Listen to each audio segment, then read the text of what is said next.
Amém. Amém, queridos? Boa noite, bem-vindos ao Vox. Podem se assentar. Hoje damos continuidade à nossa série O Sermão do Monte. Convido os irmãos a abrirem comigo no Evangelho de Mateus, no capítulo 5. Faremos a leitura do versículo 21 em diante.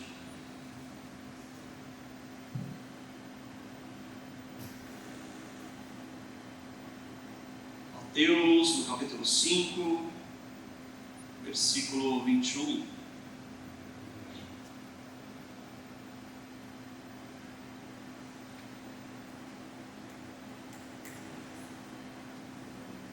Amém? Vocês ouviram o que foi dito aos seus antepassados: não matarás, e quem matar estará sujeito a julgamento. Mas eu, porém, lhes digo que qualquer um que se irar contra o seu irmão estará sujeito a julgamento. Também qualquer um que disser a seu irmão racá será levado ao tribunal. E qualquer que disser louco corre o risco de ir para o fogo do inferno. Portanto, se você estiver apresentando a sua oferta diante do altar e ali se lembrar que o seu irmão tem algo contra você, deixe a sua oferta ali, diante do altar, e vá primeiro reconciliar-se com o seu irmão e depois volte e apresente a sua oferta. Entre em acordo depressa com seu adversário que pretende levá-lo ao tribunal. Faça isso enquanto ainda estiver com ele a caminho, pois, caso contrário, ele poderá entregá-lo ao juiz e o juiz ao guarda, e você poderá ser jogado na prisão. Eu lhe garanto que você não sairá de lá enquanto não pagar o último centavo. Amém. Fecha seus olhos por um instante. Espírito Santo, nós adoramos ao nome de Jesus. Nós entramos nessa noite para consagrarmos o nosso louvor e a nossa adoração ao Deus Altíssimo. Pai, o nosso desejo é te encontrar, o nosso desejo é te adorar, Pai. Que o Senhor venha ao nosso encontro por meio do Teu Evangelho, por meio das Tuas boas novas. Que o Senhor venha ao nosso encontro por meio do proclamar das Escrituras, Pai. Que o Espírito Santo possa vir e descortinar o nosso entendimento para uma compreensão fiel e verdadeira da Tua palavra, Senhor.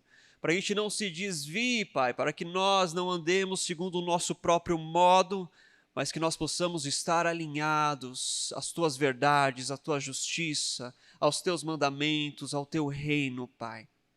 Pedimos que o Senhor fale aos nossos corações, molda a nossa vida, molda o nosso pensamento, corrige-nos, Pai. Coloca-nos no caminho da vida e da santidade perfeita, é o que nós te pedimos.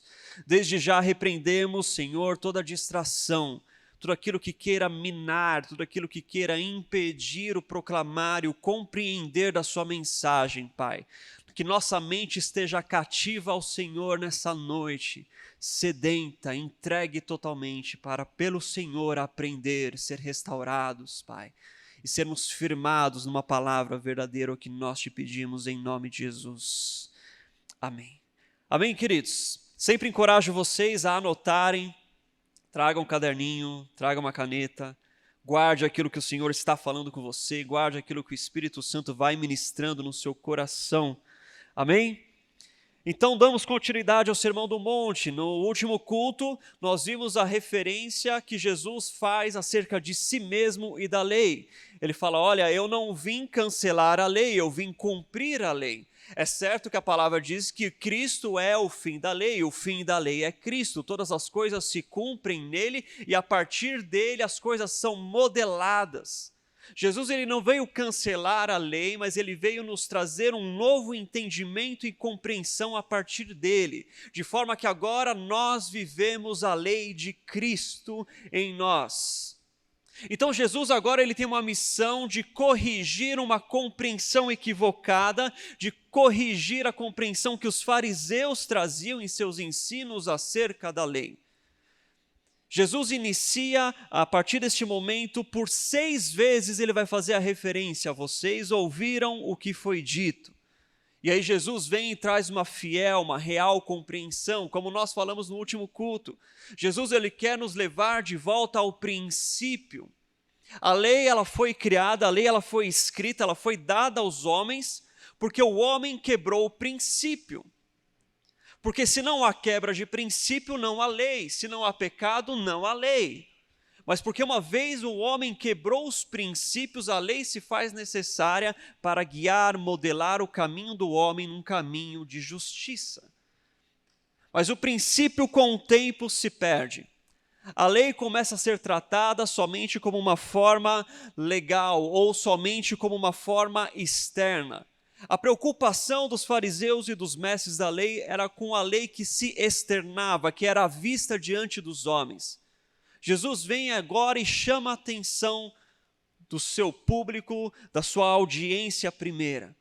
Então ele começa esse texto dizendo: vocês ouviram o que foi dito. Veja, Jesus não está fazendo uma referência direta ao que está escrito. Jesus não fala, vocês ouviram ou vocês leram o que estava escrito. Jesus está fazendo uma referência ao que era ensinado a eles. Vocês ouviram o que foi dito. É um ensino oral das Escrituras por meio dos mestres da lei, dos rabinos, dos fariseus. A intenção de Jesus aqui, neste primeiro momento, é enfrentar duas coisas. Primeiro, uma interpretação errada da lei que foi construída ao longo do tempo. Os fariseus, os rabinos, os mestres da lei, eles tinham uma tradição oral. Era uma tradição interpretativa da lei que se tornou depois o Talmud babilônico. Essa tradição oral pelos fariseus, pelos mestres da lei, pelos rabinos, ela tinha a mesma autoridade, ou peso de autoridade que a Escritura. Então a primeira coisa que Jesus quer fazer é minar qualquer interpretação equivocada da Escritura que tenha sido implantado no coração dessa audiência. Ele quer trazer à luz, ele quer expor. Vocês ouviram o que foi dito, mas aquilo que vocês ouviram, ele tem um viés. O viés dos fariseus era uma preocupação totalmente externa. Então Jesus primeiro ele quer expor todo o ensino equivocado acerca da lei santa que foi dada a Moisés. Ele quer expor toda a influência que os fariseus e os rabinos foram colocando na sua interpretação da lei, se desviando, se distanciando cada vez mais do princípio. Jesus quer combater isso no primeiro momento. E no segundo momento, Jesus quer mostrar qual que é a real preocupação e interpretação da lei. Jesus, no primeiro momento, quer limpar os equívocos. No segundo momento, ele quer plantar o princípio de volta. Ele quer resgatar o princípio. Por isso Jesus diz: vocês ouviram o que foi dito, eu, porém, vos digo. Vocês ouviram o que foi dito aos seus antepassados: não matarás, e quem matar estará sujeito a julgamento. A preocupação que foi se tornando dos fariseus, dos mestres da lei, ao passar dos anos, era a preocupação do matar, do homicídio, do assassinato, mas não uma preocupação do que você fez, mas uma preocupação com a consequência que isso poderia gerar diante da sociedade.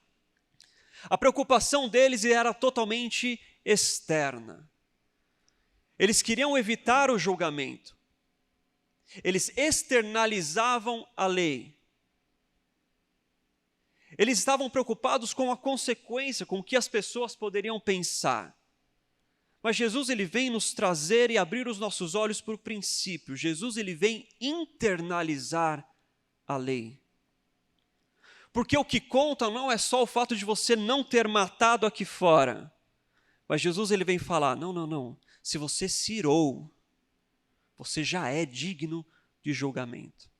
Jesus ele internaliza a raiz do homicídio. Porque, meus queridos, um homicídio não acontece de uma hora para outra. Ele não é só um ato cometido fora do corpo. Ele não é só um ato cometido ou trazido à luz fora do corpo. Mas para que ele seja externalizado, tenha certeza que antes, a raiz do homicídio começou num coração irado. Num coração que se irou. Numa ira difamatória, num ódio intenso. e então se transforma e dá a luz ao assassinato. Jesus vem, eles estão preocupados com o assassinato, com o matarás, com o homicídio, e com a consequência que vai trazer. Eu lhe digo, se no seu coração tiver a mesma raiz de ira que há no coração de um homicida que cometeu assassinato, então vocês dois não são tão diferentes quanto você imagina. Se há ira no seu coração, então você também está sujeito a julgamento. Se há ira, se há a raiz da ira, de um ódio intenso dentro do seu coração contra alguém, então, meu querido, você não é tão diferente moralmente de um homicida, porque de alguma forma você já assassinou tal pessoa no seu coração. Jesus, ele usa palavras fortes. O discurso de Jesus é um discurso que contrasta, que choca. Jesus, ele usa exatamente essas palavras para chocar a sua audiência. Qualquer um que se irar contra o seu irmão está sujeito a julgamento. Algumas versões acrescentam, qualquer um que se irar sem motivo, entre colchetes, sem motivo com seu irmão. Já há um consenso entre os exegetas bíblicos de que esse sem motivo foi incluído posteriormente. Um copista, ou os copistas, em alguns manuscritos, quiseram atenuar aquilo que Jesus estava falando, porque Jesus está falando algo extremamente chocante. Palavras fortes, contrastantes. Esse é o intuito de Jesus. Ele é um exímio pregador e ele faz exatamente isso para chocar a audiência. Algumas traduções, então, colocam o sem motivo ali. Contudo, eu acredito que nós primeiro precisamos deixar o texto falar nos seus próprios termos. Nós precisamos deixar e permitir que o discurso fale nos seus próprios termos, chocantes, contrastantes. Termos que chocam quem ouve. Qualquer um que se irar está sujeito a julgamento. Qualquer um que dentro do seu coração alojar uma ira, ou um ódio sobre alguém, um ódio intenso, você está sujeito a julgamento da mesma forma que um homicida está, porque você é um assassino dentro do seu coração. Nós precisamos ler o discurso nos seus termos, e os seus termos nos confrontam. Primeiro, nós precisamos entender o que o discurso e o texto quer dizer, para depois nós ponderarmos e meditarmos e avaliarmos os níveis que ele traz para nós. A questão que fica é, Ramon, por acaso Jesus não se irou? Eu te digo, sim. Quando Jesus ele chega no templo e vê aquele comércio no templo, Jesus vai lá e vira todas as barracas dos comerciantes. A palavra diz que quando Jesus ele estava num sábado curando um homem que tinha a mão atrofiada, os fariseus olhavam para aquilo que Jesus estava fazendo, querendo achar motivos para julgar Jesus. A palavra diz que Jesus se irou.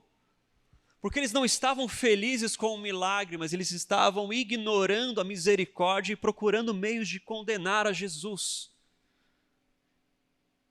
Então, diante da pergunta, Ramon, Jesus se irou? Sim, Jesus se irou.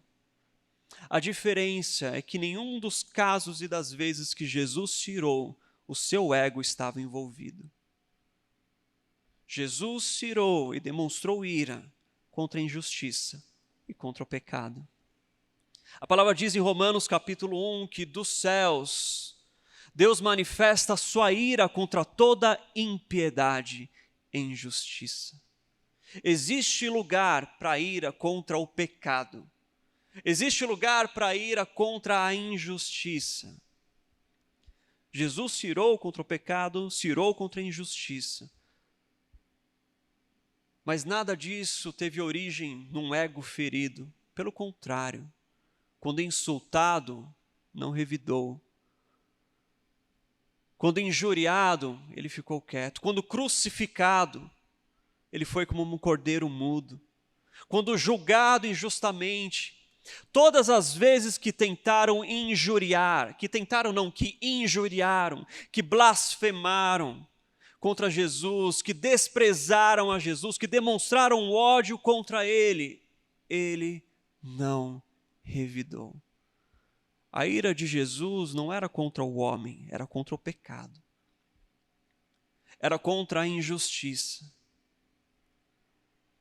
E existe lugar para nós nos irarmos com o pecado, mas nós precisamos ter discernimento. Porque uma coisa é você se irar com o pecado, outra coisa é você se irar com o pecador.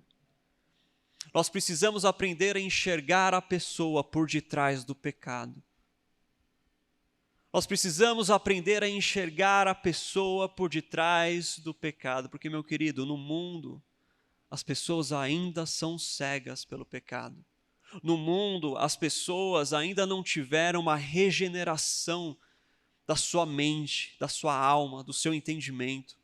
Nós não podemos olhar para as pessoas no mundo que vivem da sua forma pecaminosa e desejar que elas morram. E exaltar ou trazer e proclamar juízo para essa pessoa. Ela não foi esclarecida pelo Espírito Santo, ela não foi convencida do pecado, ela não foi transformada. Nós precisamos aprender a enxergar a pessoa por detrás do pecado e aí sim nós vamos viver em misericórdia, porque um dia Cristo nos enxergou apesar do nosso pecado. O problema é que muitas vezes nós temos uma síndrome de Jonas. Nós não queremos que as pessoas alcancem misericórdia. Nós queremos que sobre elas venha juízo, porque elas estão em pecado. Nós olhamos para as pessoas que defendem o aborto e nós queremos juízo sobre elas. Nós olhamos para as pessoas que estão nas suas práticas pecaminosas totalmente contrárias à Escritura e à moral cristã e nós queremos juízo sobre elas. Um dia você vai para o inferno. Tomara que um dia você se encontre com o diabo e aí você vai se lembrar de mim. É a síndrome de Jonas. É o não enxergar com misericórdia a pessoa por detrás do pecado, porque ela está sendo escravizada pelo pecado. O mesmo pecado que um dia nos escravizou. Então, quando nós colocamos no mesmo pacote e odiamos e nos iramos a pessoa e o pecado, nós somos homicidas em nossos corações. Há lugar para ira? Sim, contra o pecado. E contra o pecador? Misericórdia, porque ele ainda não foi regenerado. Para ele eu prego o evangelho. Para ele eu anuncio as boas novas. Para ele eu mostro um caminho de excelência. Para ele eu mostro que Cristo é a melhor resposta para os seus anseios. Para ele eu mostro que Cristo é a melhor resposta para todas as suas perguntas e questionamentos. Para ele eu mostro que Cristo é o único caminho. E é um belo de um caminho. Jesus ele traz então que aquele que se ira contra pessoas, aquele que se inflama de intenso ódio, você não é diferente moralmente de um assassino. Então você também corre o risco de julgamento. Se a preocupação dos fariseus e dos mestres da lei é com o julgamento, então mesmo que você cometa um pecado interno no coração, na fonte do coração, e ninguém veja, mesmo que você pareça um santo, um maravilhoso andando pelas pessoas, se existe ira abrigada dentro do seu coração, um ódio contra alguma pessoa, então, meu querido, você é passível de julgamento. Não somente isso, Jesus ele continua. Também qualquer um que disser a seu irmão, racá, será levado ao tribunal. Raká é cabeça oca, cabeça vazia. Raká é um termo aramaico de você ofender o irmão, menosprezar o irmão. Jesus ele continua, qualquer um que disser louco, corre o risco de ir para o fogo do inferno. O louco é a pessoa sem discernimento, o louco é a pessoa destituída de faculdades de compreensão, o louco, perdoa a minha palavra, como se fosse um idiota nos dias de hoje. São dois termos, raká e louco, são dois termos de desprezo. Jesus está falando, você pode se irar contra o seu irmão e você estará sujeito a julgamento.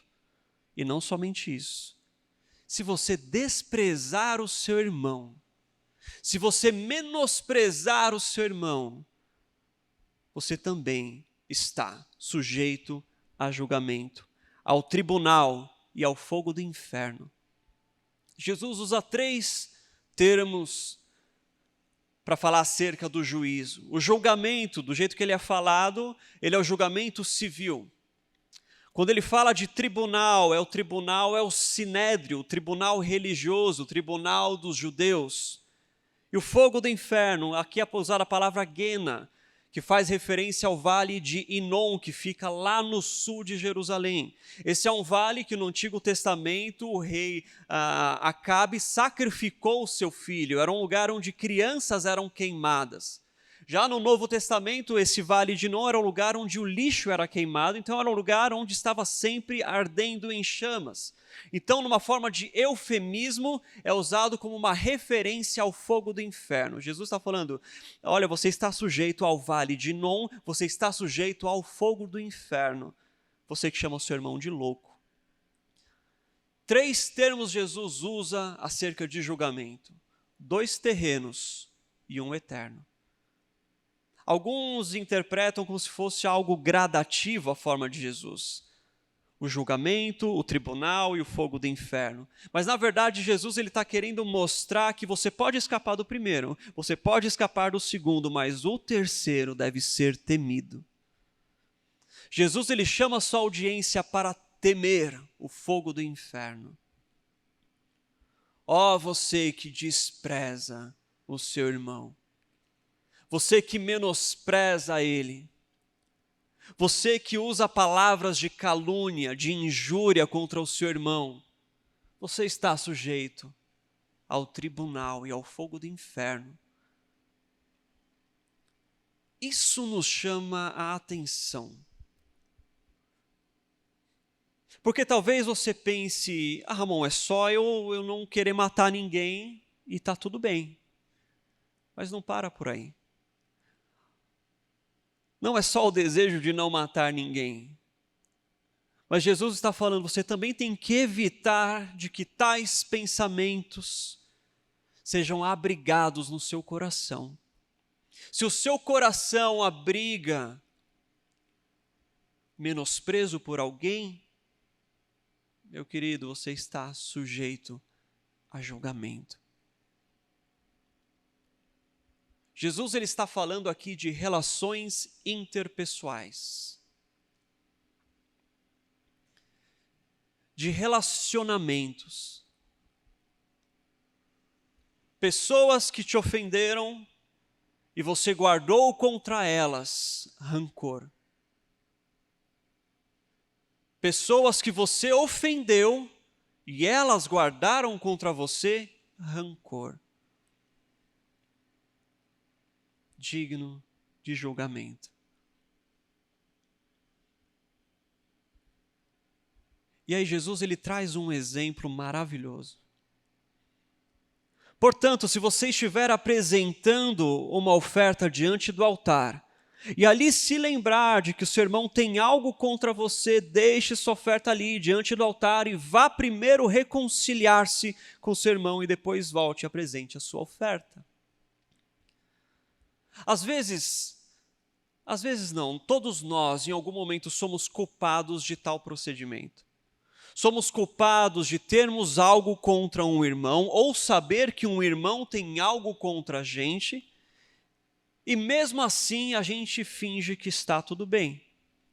A gente vem, apresenta o nosso culto, adoramos a Deus, fazemos grandes coisas para Deus, tentamos compensar a nossa consciência que nos acusa de um perdão que eu não liberei e de uma situação que não foi bem resolvida. Eu tento compensar com atitudes boas e santas para aliviar a minha consciência e não dar voz ao meu espírito que vem falar para mim: você precisa resolver a situação com aquela pessoa. Que, meus queridos, o Espírito fala para você: não está tudo bem. Existe um relacionamento que você precisa buscar reconciliação. Não finja que está tudo bem. Não me adore fingindo que está tudo bem.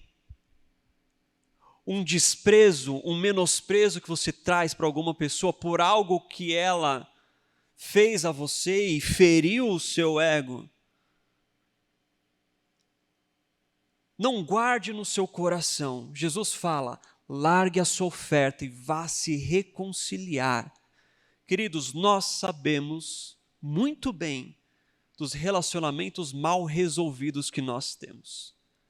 Nós sabemos muito bem dos problemas que nós tivemos com pessoas e que não foi devidamente resolvido, de forma que o seu coração ainda abriga de alguma forma desprezo. De alguma forma no seu coração você ainda abriga menosprezo por tal pessoa, porque aquela pessoa te feriu. E aí a gente gosta de falar: não, passou, está tudo bem, está tudo bem. Na primeira oportunidade, meu querido, você fala mal dessa pessoa. Na primeira oportunidade, você tenta destruir a reputação dessa pessoa. Na primeira oportunidade, você expõe para outras pessoas o que o caso aconteceu. Numa tentativa de manchar a imagem, de desprezo, de menosprezo, Jesus está falando: se você abrigar tais sentimentos no seu coração, você é sujeito a julgamento. E nós sabemos quando nós temos tais sentimentos. Porque geralmente esses sentimentos afloram quando o nome da pessoa é falado, ou quando você encontra a pessoa, ou quando alguém fala dela e tudo mais. Você sabe que foi mal resolvido, queridos. Todos nós somos culpados de fingir que está tudo bem. Em alguma medida, todos nós já tentamos essa manobra de saber que um relacionamento não estava bem resolvido, uma situação não estava bem resolvida, e mesmo assim vivemos, servimos, adoramos, buscamos mostrar que está tudo bem, que nós estamos bem, buscamos mostrar que, olha, eu estou adorando como nunca, eu estou servindo como nunca. Nós tentamos compensar e sufocar a voz que nos chama, que nos mostra, que nos aponta, que nos relembra de tal situação. Tentamos sufocar com coisas boas. Não, mas eu estou fazendo grandes coisas para Deus. Estou fazendo coisas maravilhosas. Como se Deus estivesse mais preocupado com a sua adoração do que com a sua obediência. Saul caiu nesse pecado. A ordem de Deus era para que Saul matasse todos os amalequitas. Os seus animais, tudo que tinha dele, Saul tinha que dar cabo de tudo. Mas Saul poupa o rei amalequita e Saul poupa alguns animais.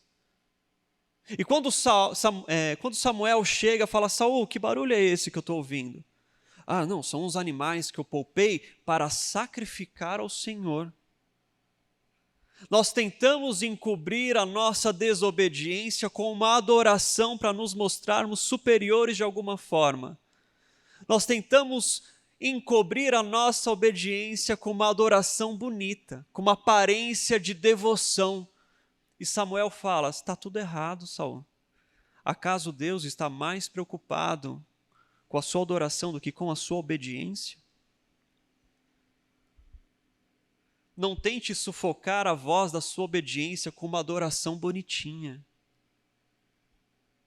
Jesus ele está falando, quando você for ofertar, apresentar a sua oferta, o seu sacrifício, e você se lembrar, porque você se lembra, você se lembrar que alguém tem algo contra você, ou que você fez algo com alguém, deixa a sua oferta ali. Interrompa a sua adoração. Deixa Deus esperando. Resolve primeiro a situação. Peça perdão ou peça para ser perdoado. E aí sim você volta, reconciliado, e apresenta a sua oferta a Deus. Deus está mais interessado com a sua obediência do que com a sua adoração. Deixe a sua oferta, deixe Deus esperando. Deixa Deus esperando um pouco. Vai se reconcilia. A preocupação de Jesus é exatamente essa. Cuidar do nosso coração e revelar as maldades do nosso coração, trazer à tona, externalizar a maldade interna, para que a gente aprenda a tratar, a curar, a mudar. E é interessante que Jesus fala tudo isso exatamente, nós não podemos perder de vista o público, para galileus.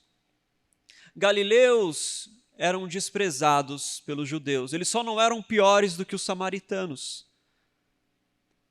Somente por serem da Galileia já eram menosprezados. Somente por serem da Galileia já eram desprezados pelo judeu. O que de bom vem de lá? De lá não vem nada bom. O desprezo era tão grande que ao ponto deles mudarem os dias de festa para o pessoal da Galileia não se encontrar com o pessoal da Judéia. Vocês vão ter um dia de festa para vocês, para a gente não cultuar junto, porque vocês são galileus. Jesus está falando para um povo desprezado e menosprezado, você não pode abrigar no seu coração ira.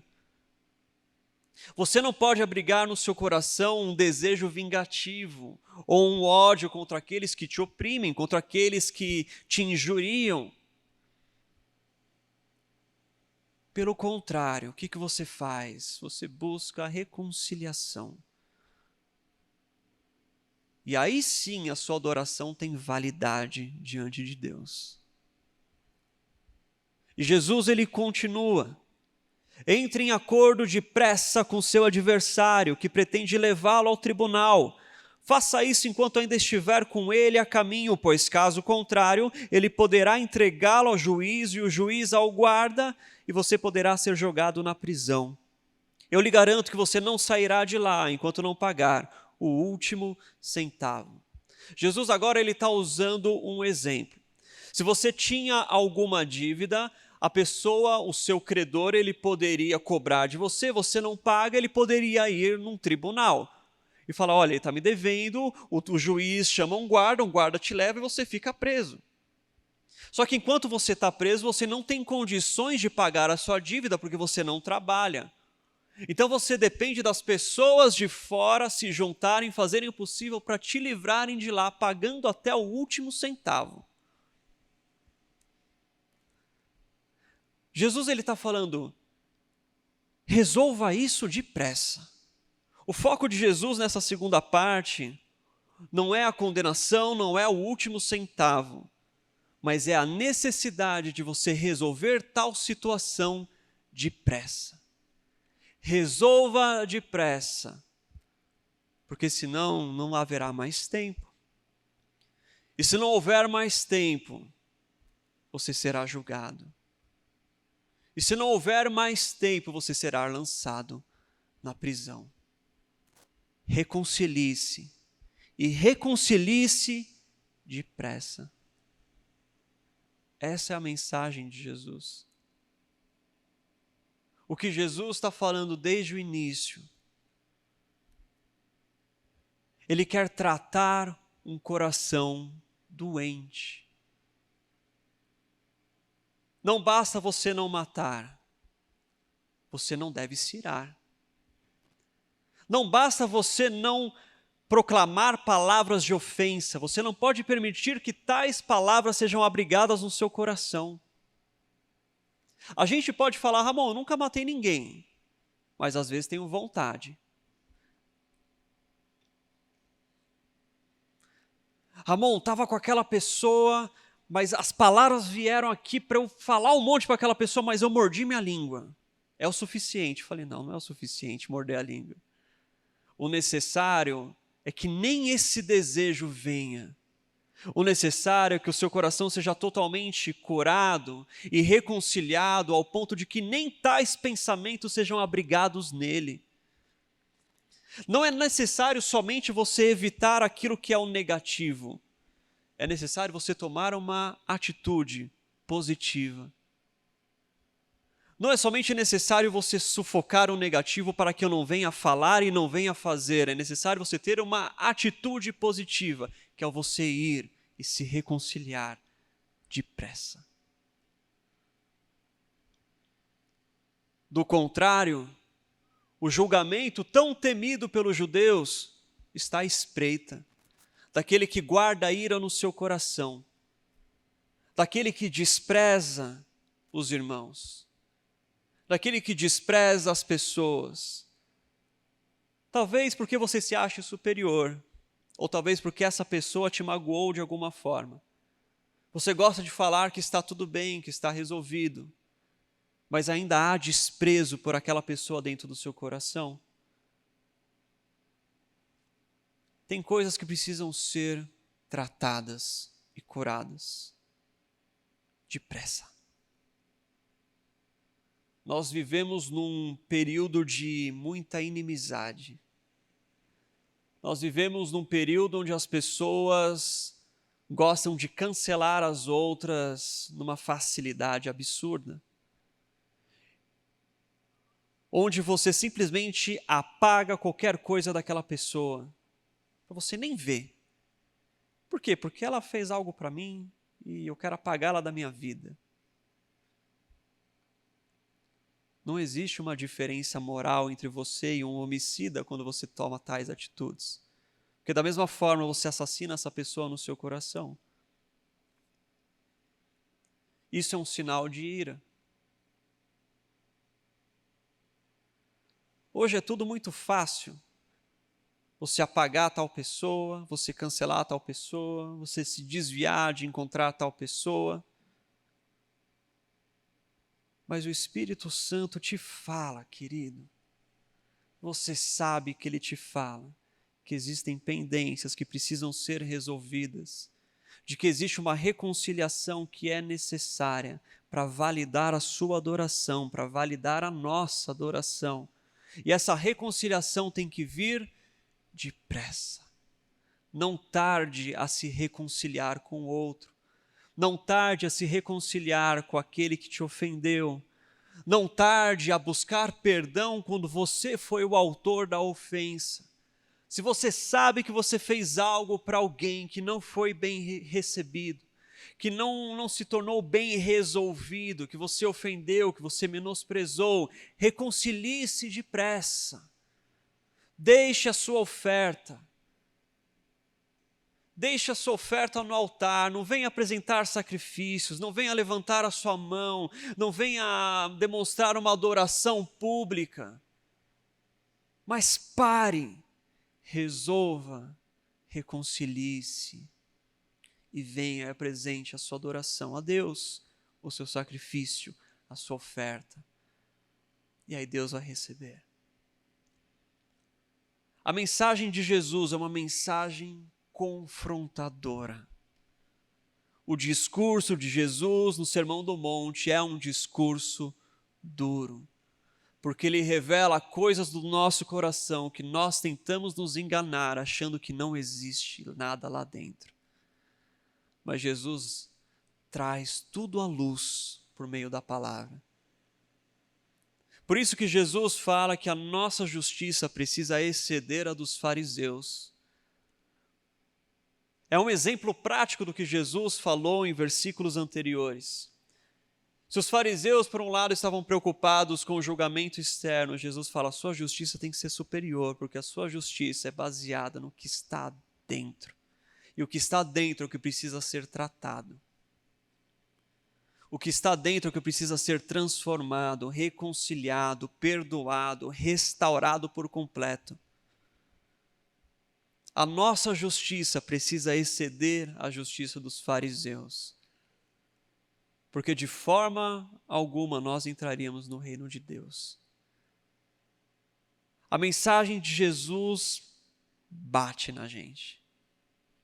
Todos nós, em alguma medida, somos culpados de tais coisas em nosso coração.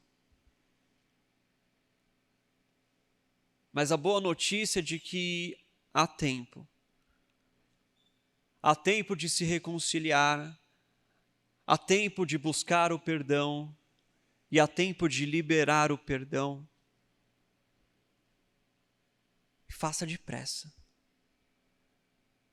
Faça depressa.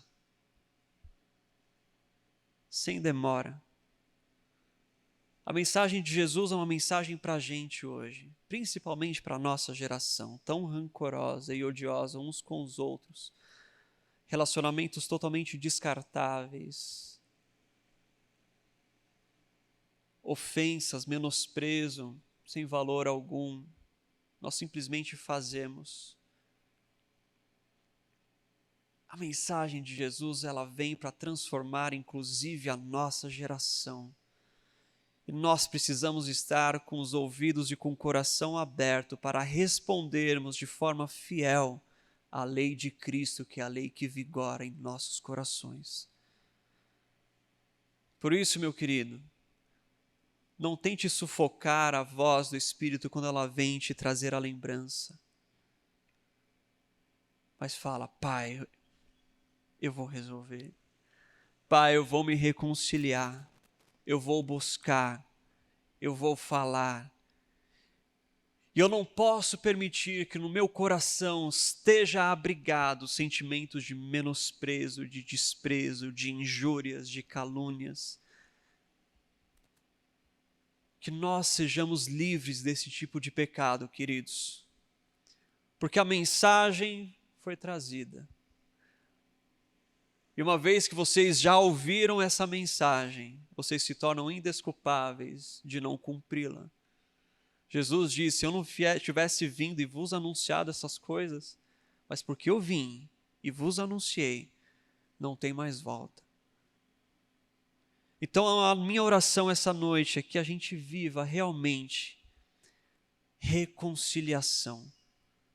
Um ambiente onde não haja desprezo, não haja ira, não haja ódio intenso contra ninguém.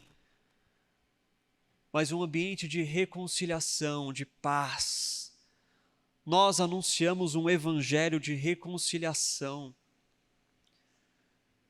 De um Cristo que morreu para que a reconciliação fosse possível. Então, se a reconciliação é um tema central das boas novas do Evangelho, nós precisamos praticá-la depressa, de forma prática. Vai, reconcilia sem demora. Essa é a mensagem de Deus para a gente essa noite. E essa mensagem de Deus que incomoda, que mexe, que toca em lugares que nós não queríamos que fossem tocados. Mas tem coisas que precisam ser tratadas para que a nossa adoração seja recebida de forma verdadeira e agradável a Deus. Porque essa é a adoração que Deus quer.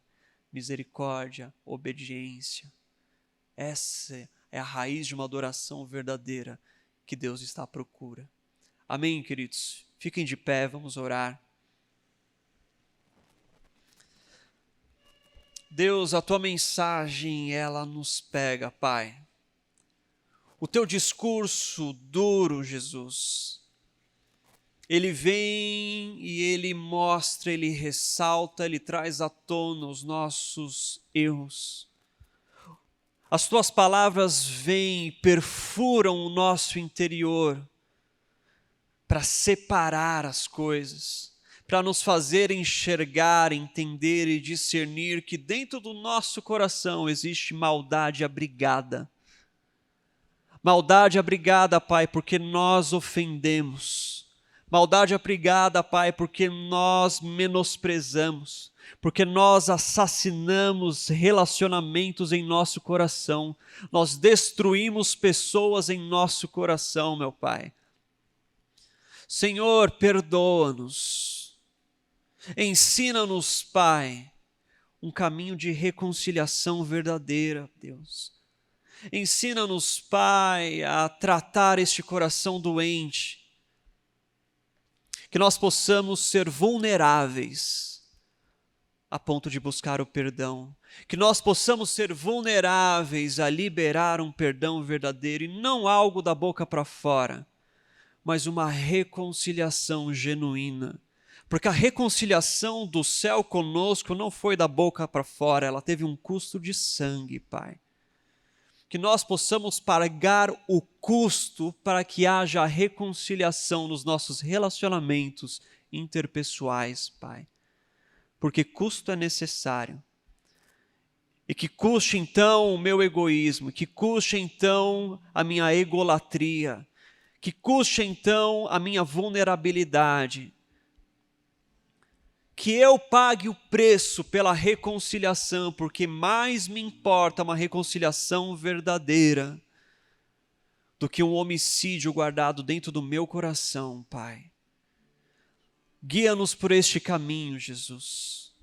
Guia-nos por este caminho bom, Pai, e verdadeiro.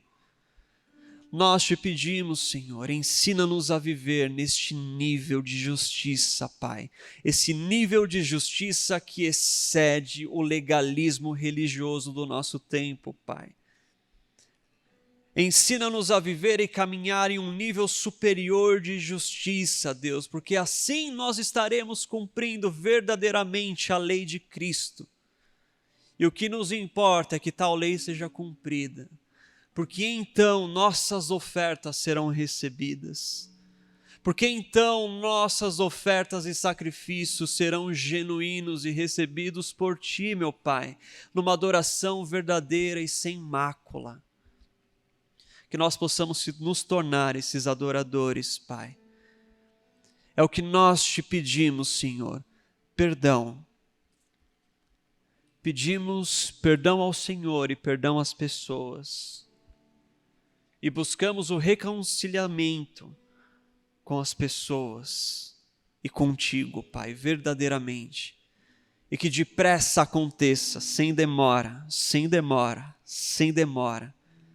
Para que não aconteça, Pai, de nós fecharmos os nossos olhos e partirmos daqui, Senhor, sujeitos a julgamento, por não ter resolvido enquanto havia tempo. É o que nós te pedimos, Senhor, nos traga essa consciência verdadeira e iluminada, capacitados pelo Teu Espírito num amor mais perfeito, para nós buscarmos genuinamente, Pai, uma reconciliação verdadeira, o que nós te pedimos. Em nome de Jesus, Pai. Amém.